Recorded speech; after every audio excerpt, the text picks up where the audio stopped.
Ladies and gentlemen, family and friends, I'm here today with Mitch McPherson of Speak Up, Stay Chatty, a great Tasmanian Australian who works tirelessly for suicide prevention, brain, mind, mental, and behavior health and well-being.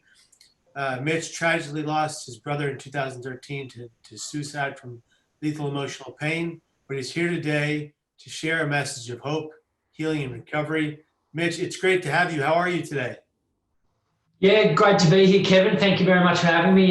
Good. It's pleasure to be here after a big Monday in the office, and always nice to finally connect with you and to be having a conversation, which is great. So thank you. I know we've been meaning to connect for a long time, and it's well overdue. But I'm glad we could connect now. Yeah. Mitch, can you break down, your life story prior to losing your brother, and then we'll take it from there.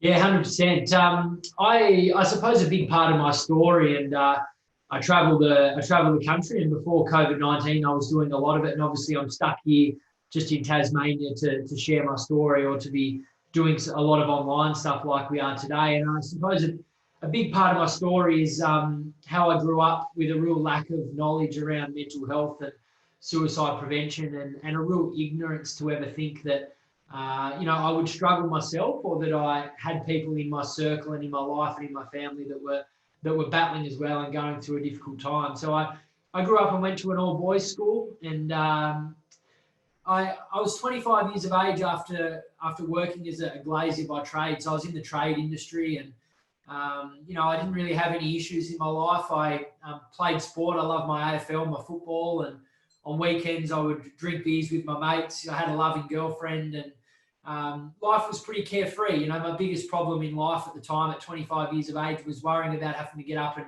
get on the tools the next day. That's how carefree life was. I had money in the bank, I was healthy, I was fit, etc.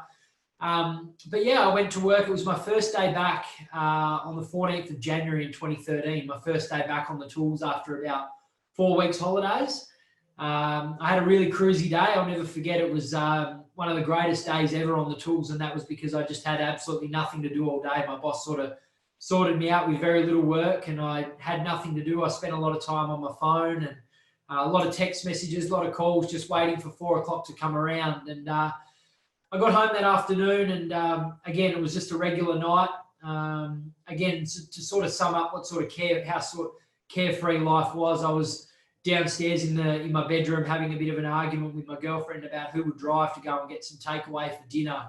I'd actually promised her the night before that if she came to visit me, I would cook her vegetables upstairs. But classic me, I'd lied to get her down, and we're arguing about dinner. And all of a sudden, my phone started ringing in my pocket, and it was my mum ringing me. I didn't answer the call because I naturally just thought my mum was ringing me to see how life was going that day after my first day back at work. But it was only about 15 seconds after that my old man let out a really loud scream upstairs, and we got the call that my little brother had taken his own life, and ultimately changed my life and entered me into a really dark world for a long time. But definitely filled with emotions and feelings that I'd never felt before. And we dealt with that grief for quite a while until eventually I was able to turn it into a positive, which I'm sure we'll touch on in this conversation. Absolutely. Before you turn it into a positive, what was that grieving process like for you and your family? I often say that the top three emotions I felt were grief, sadness, and guilt. He was 18 years of age. He was someone who lived life to the fullest. He was fun. He was popular. He smiled. A lot of the attributes that a lot of people that take their life or come out and say they've been struggling, that was Ty. He was the absolute last person in our world that we ever imagined had been going through a difficult time. And he was I was 25, he was 18. He was my best friend. I'd transfer him money, I'd pick him up, I'd drop him off to places, we'd laugh, we'd spend a ton of time together. And so ultimately my first emotion was guilt. Why wasn't I there for him? Why didn't I have conversations with him? Why didn't I check in with him and make sure everything was all right? I really preach these days that it's, I like to think that it's no one ever anyone else's fault when somebody takes their own life. But what I say is we all have a role to play. We all have a really big role in how people view themselves, how they realise they can get help. And For me, I battled with that a lot. You know, it was a really dark place that myself, my mum and my dad and my sister and all his friends and family were in, struggling every day, wishing we'd done more. But with that grief, I suppose, came a real learning around mental health. And, you know, initially we started to tell people that there were no signs that he was struggling, that he was happy and that he just smiled all the time. But what that was, I suppose, was a real lack of knowledge from us. You know, we started to really understand that we just had no idea about mental health and suicide, because it was starting to become really apparent that he was struggling just in the last couple of weeks of his life. But again, I go back to that ignorant life, that lack of knowledge, and that living a life feeling that you'll never ever be touched by suicide. So it was a really dark few months, Kevin, as yourself and a lot of people listening will understand, you know, fighting through those barriers and asking yourself, what if, and if only I'd done different, he'd still be here with us today. Well, you know, in hindsight, everything is 2020, right? You see it clearly after it's passed, but your brother leaving this world and the grief it sets you in, it also sets you on a path to changing the lives of others. And you founded and created Speak Up, Stay Chatty. What is Speak Up, Stay Chatty, and why is it so important, those last two letters, TY? Yeah, well, Stay Chatty came, the idea popped into my head about 3.5 months after Ty had passed. And you spoke about what was life like after losing Ty. It was dark. There were many tears, many dark emotions, and you know, just wrapping our arms around each other to try and get through a time in our life that we absolutely knew nothing about, and didn't really see a light at the end of the tunnel, and didn't know where to turn to. And I remember one day I took my mum out for a drink, for a coffee, and I was rallying around her more than anyone. And you know, even still to this day, my mum is probably the person that's been most affected by the loss of Ty. I often say that parents should never lose a child, but when it's to suicide, it goes to another level. And you know, I took mum out for a drink, and I remember taking her home, and it was a really, probably the worst moment, where she just got incredibly upset, and so did I. We were sort of sitting in the car lost, and I helped her get out of the car and walked her up inside, and after a few moments just said, "Sorry, Mum, I have to go." And I remember that 8-minute drive from my mum's back down to my dad's place, and just really angry at the world, but something sort of came over me, thinking I've got to channel this grief and this anger into something positive. And yeah, I grabbed a pad and pen and started sketching some ideas for a car bumper sticker, and that's where Speak Up, Stay Chatty came from. It's a little pair of shorts, which you can probably see up above me there with the Are You OK sign. And Speak Up, Stay Chatty, as you said, incorporates his name, Ty. The TY at the end is capitalised. The reason for the little pair of footy shorts, Ty loved to wear footy shorts wherever he went. He'd wear them to go out for dinner. He'd wear them obviously playing his football. But the funny thing about it was he'd always refused to wear any undies with his footy shorts. So there are a lot of funny stories. One night we were watching some TV, and I'll never forget my stepmom, of all people. She sort of was sitting opposite Ty, and I'll never forget, she picked up the TV remote, muted the TV, and said in front of us all, you know, "Ty, can you please, you know, put your feet down off the coffee table?" You can only imagine what was exposed out the side of his footy shorts. The idea of that car sticker was to, you know, channel our grief into a positive. You know, we got rid of a couple of thousand in the first couple of months, and I set up a Facebook page, which was pretty grim when I look back on it. It was, you know, basically sharing all my dark emotions. But at the end of it, I'd say, you know, Ty would want us to rally around each other and put your arm around those you love and you care about, and remind them that it's okay to not be okay. And it's okay to reach out for support, because ultimately that's what Ty would want. And from there, I started to do some public speaking. I have absolutely no idea how. I did a bit of drama in high school. But talk about finding your purpose. You know, I was putting windows in, and there was a certain degree of my life that I was relatively unhappy with. You know, I didn't really get a great deal of pleasure out of my work, and I soon found that I was able to channel. I use that word channel a lot, but you know, really able to channel my grief into this positive, and set it up as a charity. Started to become passionate about wanting to build programs for primary for high school people. Students, Relationships Australia, Tasmania, who's a big organisation across Australia, basically got in touch and said, "We like what you're doing. Do you want to come and work with us?" And I said yes. And fast forward 6 years, I've been full-time on the organisation now, growing a team and programs around me, and pretty strong organisation now, and I'm a pretty well recognised mental health advocate here in Tasmania, and to a relative degree across the country, which is something I'm proud of. But above all that, Ty would be incredibly proud of the positive we've been able to draw out of a really big negative. And tell us about some of the stories or the outcomes of you sharing your story in public. What has come of that? What are people's responses?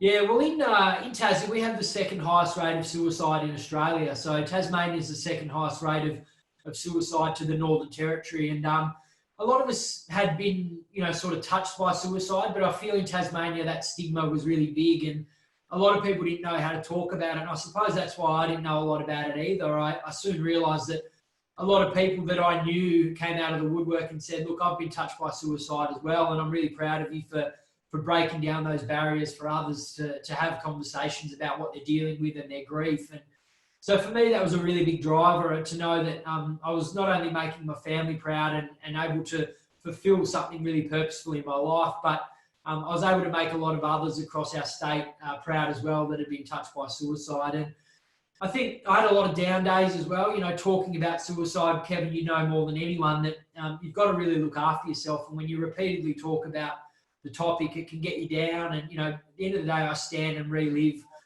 the worst moment in my life ever. But for me, it's been the stories, as you mentioned, that have come out of it. People have shared with us over the years that they're still alive because of, me standing in front of them and talking about suicide and mental health, and telling them to go and talk about their emotions and get support for it if they're battling with a difficult time. So, that's, you don't hear about all the stories, but for me, that's why I spring out of bed. And I certainly have days where I think, holy shit, I do not want to go and talk about this stuff today. It's heavy, it's big. I miss my brother. At the end of the day, I have quiet tears and quiet moments where I still miss him, not publicly, but I have a lot of moments behind closed doors where I would give absolutely anything, and I break down to have my little brother back. But I think about those stories that people have said, thanks to you, myself, or my daughter, or my wife is still here today because they heard your story, or one of your staff members' stories, and they went and seek some help. And, I always share them on our Facebook and Instagram pages, and share them with our team, because we need to know the impact we're having, and that's making a big difference for a lot of people. So that's my big driver, as well as my parents. What makes me click, what makes me do this work, the stories, but my parents as well. I know the pain they walk with every day, and I do as much as I can to prevent other parents from walking in the shoes that they do every single day. Mm. Because of your work, you won the 2017 Tasmanian Young Australian of the Year. Tell us what that was like, and how that affected you in a positive way. Yeah, I been fortunate enough, myself and the organisation awards in Tassie over the last few years, and they're great to get recognised. But I said every time I stood on a stage and accepted one of those, that they shone a light on a really important topic in today's society. And it does sound a bit cliche, but here in Tassie, my whole aim was to put mental health on the map and break down barriers and have less people struggling behind closed doors. And I finished every speech with those, saying, if you're someone watching this today, look at me standing here winning this award, that's great. But ultimately, I stand here as a bereaved 26-year-old who misses his brother like mad, and will forever live my life wishing that I did more. And that for me, was great, and they were great experiences.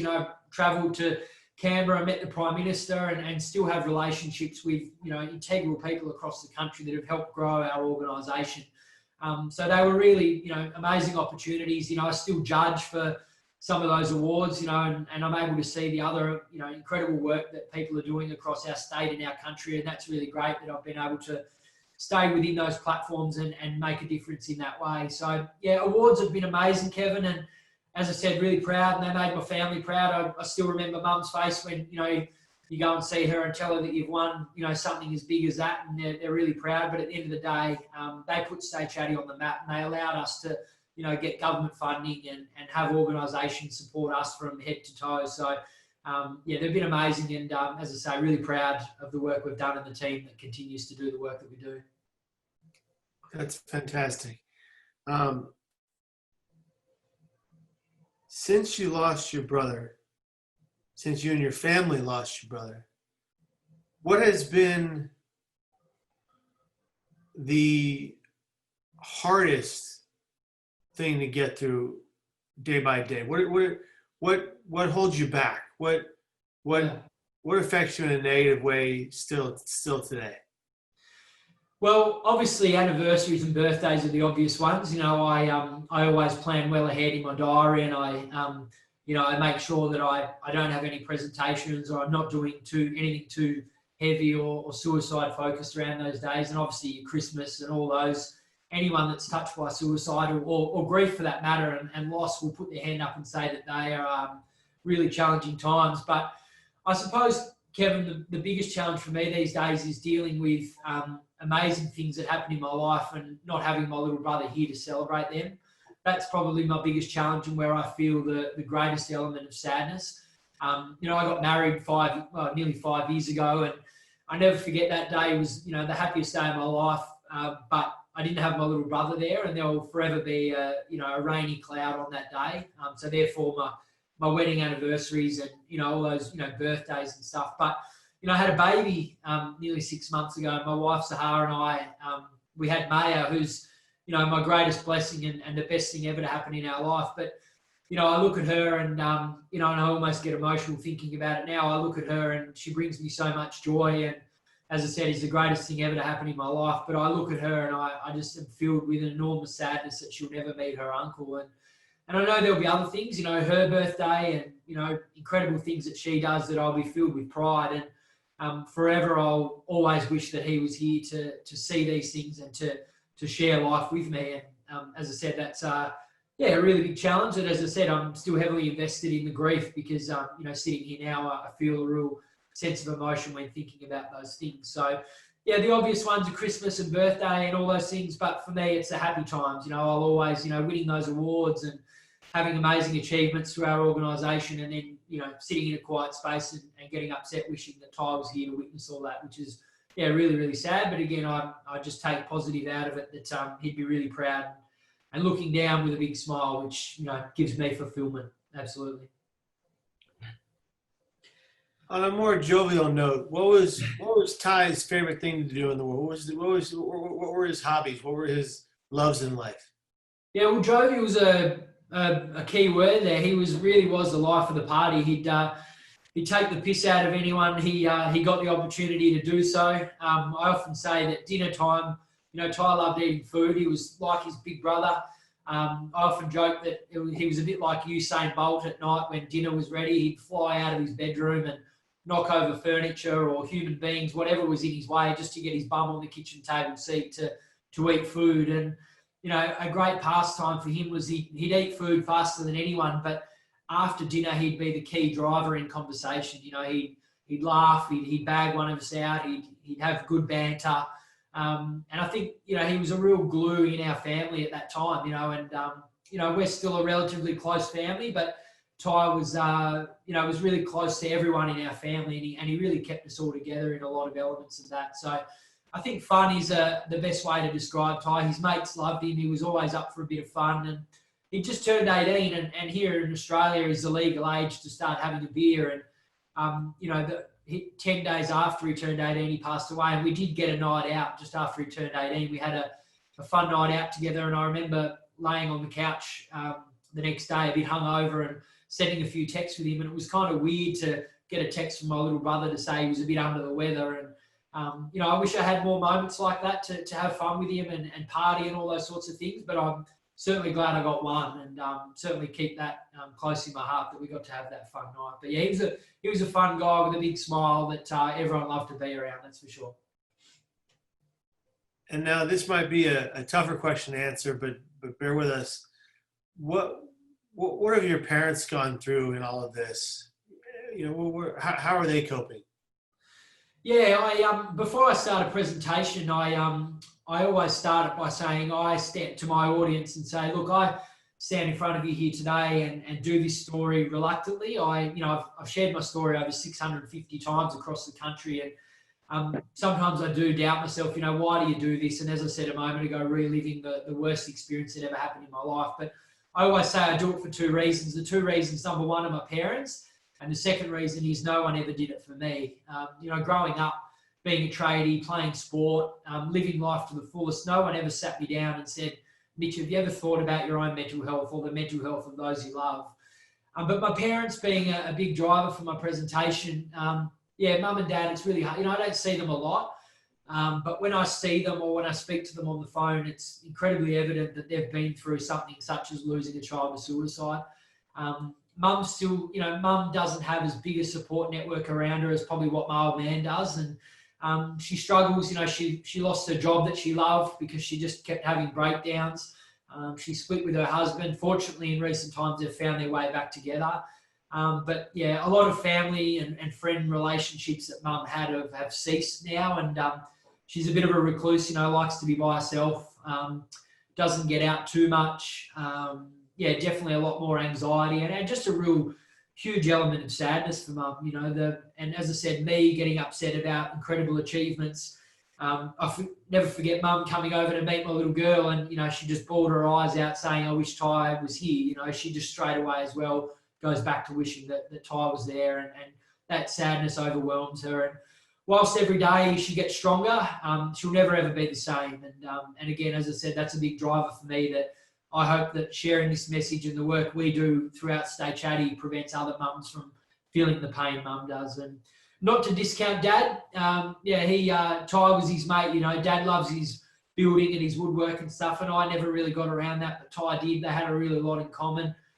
They spent a lot of time together down in the shed making stuff, and Ty was about to start a building apprenticeship, which made Dad really proud. So, there's a great deal of sadness there with my parents every day that, as I said, they'll never get over. They're just learning to live with it the best they can 7 years on. It's interesting how you said they never get over it, but they just move forward. I tend to believe that. I think that you can't move on from a suicide. You can move forward to the pain, to look to the living, to see who's still got your back, but it's hard to move on from a suicide, any suicide. Or any death by someone you loved unconditionally, for that matter. So he passed away in 2013. It's now 2020. We're in COVID times, which are keeping us inside. How are you coping with COVID-19 and coronavirus times, and still trying to be able to make an impact in the field of prevention? Yeah, well, fortunately for us, Kevin, I think we're being an island state.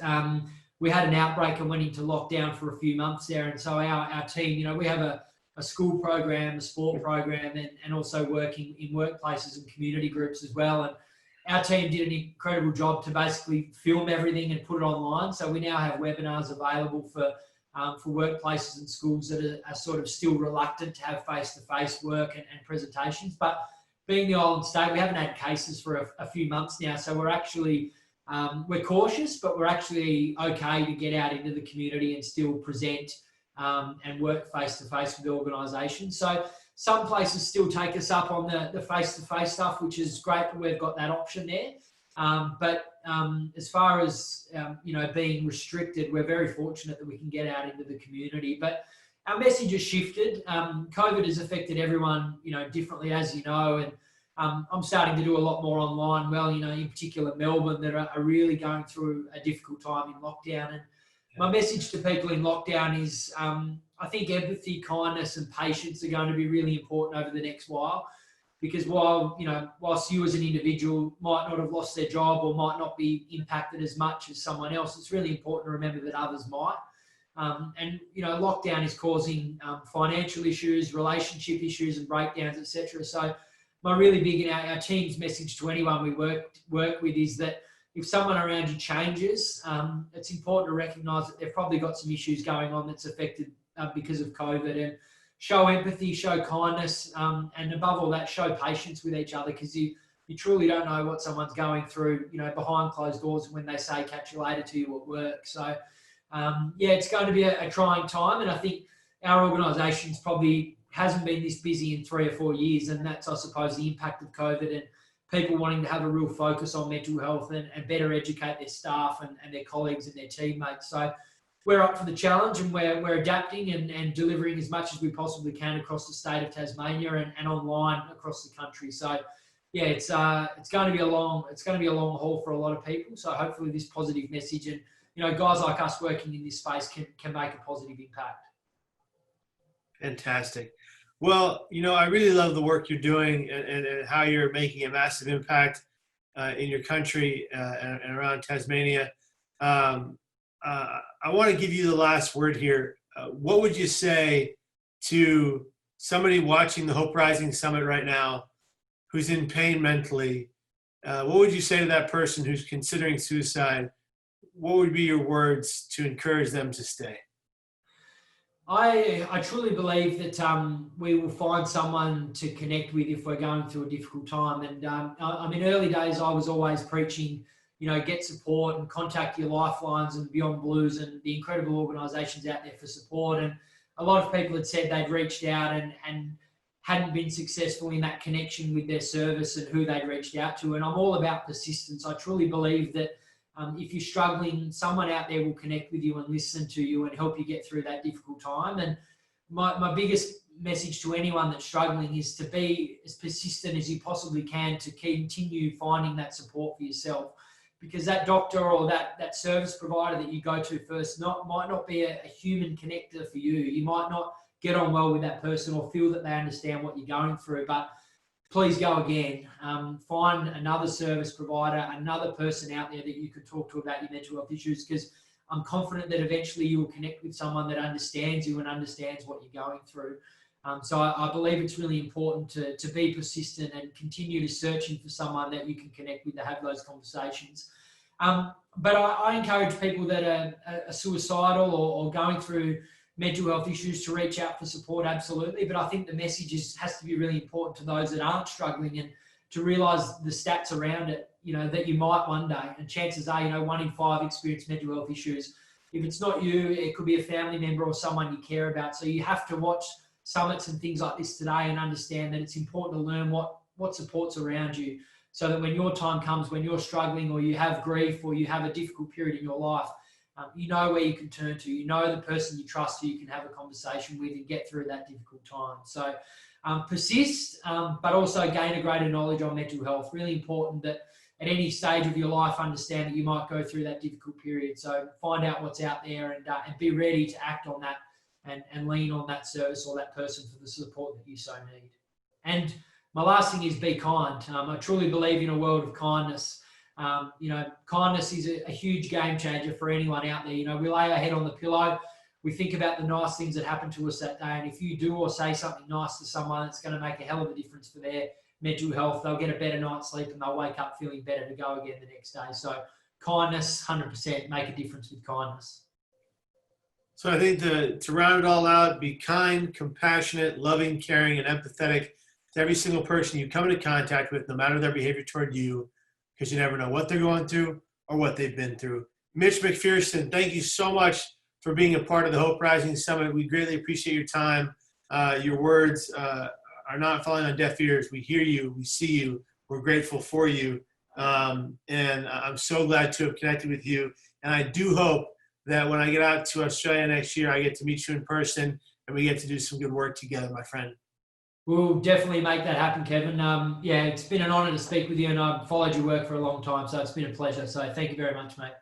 Thank you, brother. Take care, be well, and be here tomorrow. I'll talk to you soon. Thanks, Kevin. Bye, buddy.